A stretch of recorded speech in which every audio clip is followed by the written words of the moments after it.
Hello and welcome back to my channel. If you're new here, my name is Kinsey. I'm a trauma-informed life coach, and today I'm going to share a deeply personal story about how my near-death experience turned me into a super empowered woman and a trauma-informed life coach. So if this resonates with you, I invite you to stick around. I post things like this every week. I share my experiences through healing, and we're constantly healing and constantly supportive over here. So if you like this, subscribe. So I guess to set this story, I should take you back to who I was before my near-death experience, because that's super important to this story. So prior to this incident, I was the most passive, people-pleasing, insecure, needy person. I constantly needed somebody. I constantly needed to feel loved and validated. I always wanted to make people happy. I always wanted to feel loved, and I was constantly chasing the people who were hurting me the most. And this stemmed from my mother and father wounds, which I know now. Obviously, I didn't know back then. But yeah, I was always chasing after things that would hurt me. I was always looking after people who were also broken, but I knew subconsciously that they would hurt me. I was chasing after people who were similar to my father. So people who had substance abuse problems and who were abusive and avoidant, and I knew were neglecting me, but I would constantly chase their love anyways. So all of my relationships were very, very toxic. I never had healthy relationships, especially the last one that I was in. And I knew that they weren't healthy, and I knew that I had, daddy issues, but I hadn't been on my healing journey yet. So when I started dating him, I didn't really think anything of it. I will also say that leading up until this point, I had multiple near-death experiences, two of them being car accidents, and then one being at the hands of another person. And they were obviously scary and traumatic, but neither of them affected me the way that this one I'm about to tell you did. But they did leave me with trauma and depression and anxiety. And I also had a lot of childhood trauma, which leaves you with a lot of emotional baggage that you have to clear out as an adult. It's your responsibility. Even though you didn't do those things to yourself, it is your responsibility to heal those things. So I was a very lost and broken person. I was being very unhealthy, choosing unhealthy people, just completely a lost, broken person, right? And I just wanted to be loved. Looking back, all I wanted was to be loved. I never had a backbone. I was the most passive person. I would never stand up for myself. Everybody walked all over me. Everybody took advantage of me. I would do anything anybody asked. I would give up anything for myself to make other people happy. I just wanted to be loved and accepted. I just wanted people to like me. I just wanted to fit in. I just wanted anybody to accept me. That's all that I ever wanted. My work took advantage of me. Any job that I had would take advantage of my hard work and my willingness to pick up any hours that they needed. Not because I wanted to. I never wanted to, but they would ask me and I wouldn't know how to say no. Couldn't say no to anybody. Just completely the most passive, self-conscious, insecure, sad person that you could ever meet. And I was like that my whole life. I was the most smiley, bubbly person that you could meet, but deep inside, the most insecure, sad, broken girl that you could ever meet. I started dating this person, and people like me get taken advantage of by people who feed off of that and continue to take and take and take from you. I dated this person for years, and it was very toxic. And the harder that I tried to make this person happy, the harder that I tried to make them love me, the harder that I tried to make them accept me, and the more things that I did for them, the more kind things, the more I went out of my way, the more that it seemed like he hated me, the more that it seemed like I just was making him more angry all the time and more miserable in life, and the more he didn't want to be with me, yet he didn't leave because he was taking advantage of my kindness, right? Or at least that's my perspective. Obviously he's got his own side to the story. I'm not putting words in his mouth, but this is all from my perspective. I slowly, over the course of 4 years, completely lost myself in this relationship. I went from being this happy, bubbly person to I never left my house besides work. I was so broken. I was constantly crying. I was constantly bawling my eyes out. I just was so done with life. He was constantly insulting me. When I say every day, I do mean every single day. Putting me down, insulting me, calling me names. I mean, it was just the most toxic situation ever. And I just remember, feeling like a zombie, walking around, not being able to form a conversation because my mind was just so a blur from everything going on. I was not able to think straight. I was not able to keep relationships in my life. I wasn't able to keep my friends in my life. I wasn't able to talk to my family. Like, nothing could maintain in my life because of this relationship. I had no hobbies. I had no things that I was able to do for myself. It was, I went to work and I took care of my kids, and I, picked up the house, and that was all that I did. That was my entire life. I didn't do anything for myself besides the time I spent with my family, and that was it. I had no love for myself, and the more that, he told me these not horrible, nasty things about myself every day, the more that you end up believing them. And that it really deteriorated me as a person. I just remember feeling so empty inside, and so just like dark and gray and sad. I can't even explain it, how horrible life felt. He would tell me not to be here anymore. It was just, life did not feel worth living, and had it not been for my kids, I don't know where I would be. And it's really scary to think back on. For my near-death experience, I would just like to put a trigger warning because it does include domestic violence, and B, I'm going to leave out a lot of it, mainly because this isn't just my story, and I want to be respectful of everybody who was involved. So I'm only going to give out things that I feel are public knowledge that you can look up, that are 100%, public. I'm not going to give out every little detail.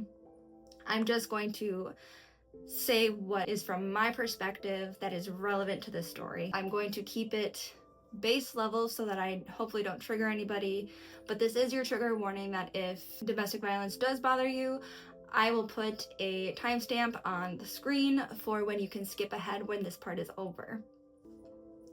So the night that this happened, he had been drinking all day, and his drinking had gotten worse over the 4 years. He had a really bad drinking problem, and I had watched it progress. At this point, I had stopped drinking like several months prior, so not that I had a problem, because I didn't, but I did drink recreationally, but I knew that my kids needed a parent who was 100% sober because he was declining. So I was sober, taking care of the kids, and then he came home and was bad. And something in my gut told me that something was going to happen this night. He came in, he was really drunk, went back outside and was out there for a couple of hours, came back inside, and then ended up passing out for 4 hours on the couch. Literally 4 hours he was passed out. So then at 10 o'clock at night, I took my kids into the room and they went to sleep. Well, they had already been asleep, but I put them in the room with me just because I felt more comfortable that way. I'm trying to think of what details I'm comfortable sharing about this story. Basically, over the course of, I want to say, an hour and a half, he had strangled me 3 times and taken my phone so that I couldn't call for help. The first one caught me off guard because he had never done something that severe to me before, and the last one wasn't the worst of the 3, but the middle one, the second one that happened, I had what I can only describe as the beginning of my spiritual awakening.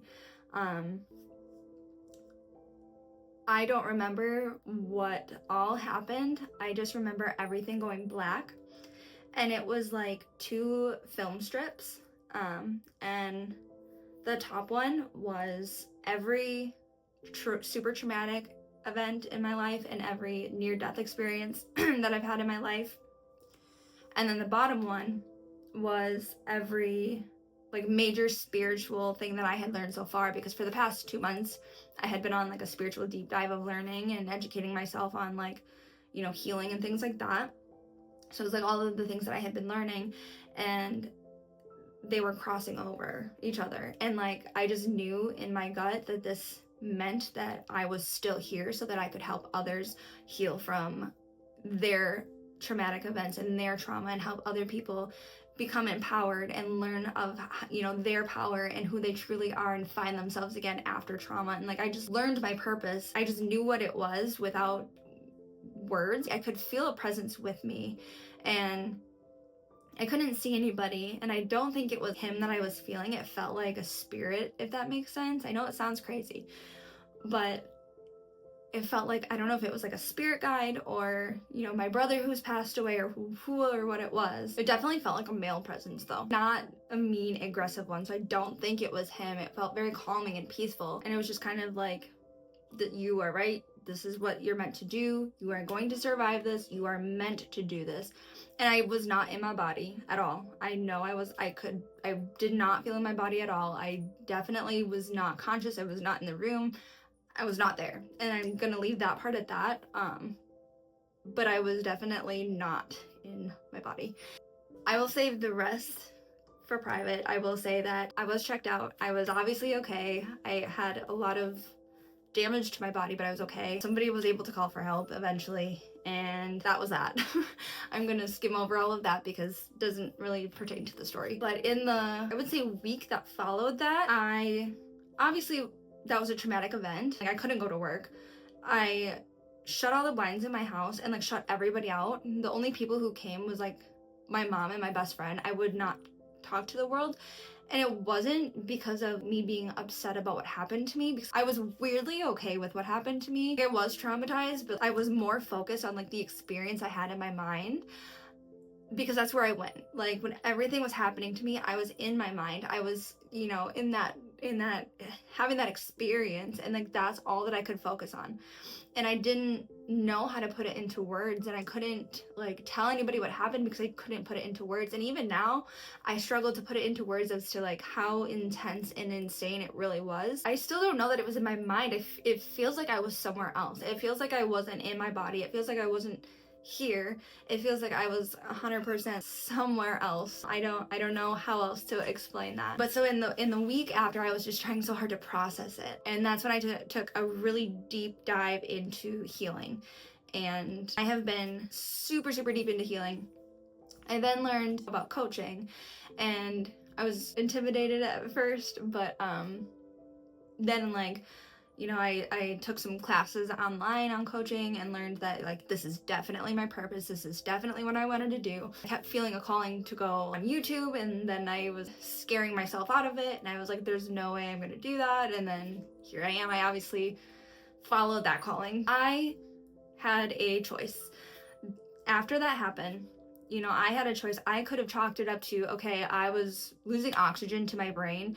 That could have been a hallucination. That could have been just like some crazy delirium thing. You know, I could have just been seeing things, whatever. Or I could have followed my intuition, which is what I did, and trusted my gut and went with it and followed the thread of the universe. And the universe guided me, and I followed it, and it's leading me to my path, to my power. I have become so much more empowered. I have a backbone now. I have, you know, ever since then, I am now able to stand up for myself in my job, in my life. I have cut toxic family members off since that happened. I have cut toxic friends off since that happened. I now stand up for myself. I learned how to establish boundaries. I've never had boundaries in my life. This past year has been the most profound year of my entire life. And obviously it's been challenging. I went from having a family, we have kids, I have 4 children. So this was 100% complete shift. I ended up having to lose my home over that. I almost lost my job because I didn't have anyone to watch my kids because we worked opposite schedules. Like, my whole life changed. Everything changed. But now I've completely found myself because I trusted my intuition. I made the choice to trust my intuition. I trusted my gut. I found my power through what was hurting me. I was being hurt for years. It wasn't just him that was hurting me. It was people like him. The same pattern since I was a little girl. The same pattern that was following me. I finally stopped it. I finally healed it. I made it through that, and I chose to stop it. I could have continued to hurt and chose another person just like that. I could have went back to another person who was going to hurt me. I could have chose the same type of person to try to feel loved again, because obviously you're gonna leave that situation not feeling loved. I could have went back to the same pattern, same routine of people pleasing and trying to, you know, feel better about myself. But no, instead I dug into the wounds. I tried to figure out why I am the way I am. Why do I choose these people that hurt me? Why do I let people walk all over me? Why in every situation do I not speak up for myself? Why do I let people do the things that they do to me? Why do I let this all happen? I chose to dive deep into this healing, into myself, so that I can help others. And in return, the universe is blessing me in every way imaginable. I made the choice. It starts with one choice, and then your entire life completely changes. The one choice. And that night, when I finally was like with it, I texted someone to call 911. I made that choice. And it was scary. Of course it was scary because I loved him. I didn't want him to get in trouble. It took a 1-second choice. And my entire life changed for the better. My entire life is on a completely different trajectory. I now am able to see why I survived those crazy experiences in my life. I'm able to see why I'm still here. I'm able to look back at all of these crazy things and make sense of everything. The same patterns led me to this point, this near-death experience, because of the same patterns that I kept going through. It stopped that night. And I had the choice, to change it. And I did. Had I not, who knows where I would still be? Who knows what would have happened? I would still be miserable, if even here. I made the choice to change my life. I was proactive. Nothing's going to change if you don't do it. You need to make the choice. You need to take action. You can sit here and beg the universe to change for you, but nothing's going to happen until you make the choice. You need to work with the universe. That day that happened, I will never forget, because I was clinging on to this need for a family for years, right? That's all I ever wanted, was a family. I never had a family, like an actual family. That's what I wanted. And finally, I'll never forget, he was like doing something that day. He was drunk, being mean to me, whatever. And I just remember holding my baby and looking out our back window, and just finally, like, I breathed out and I was like, okay, universe, I don't know what this next chapter brings, but I'm done. I am leaving it up to you. Whatever you have in store for me, I trust you, and I'm gonna do it. Whatever you have for me, I'm ready. And that night is when everything happened, and I trusted the universe, and the universe gave me this scary but real opportunity, and I took it. And look at where I am. I am following the thread. I am doing what I love. I have found my purpose. I am so genuinely fulfilled and happy. And I would not be here had I not made that choice. You can beg the universe all you want, but you have to follow what it gives you. When you ask, the universe will provide, but you have to be proactive. You have to make the choice. You have to be there. I'm gonna leave it with that. I hope that you got something out of this today. If you did, please give it a like. If you like content like this, I post every week. Other than that, I will see you in the next one. Bye.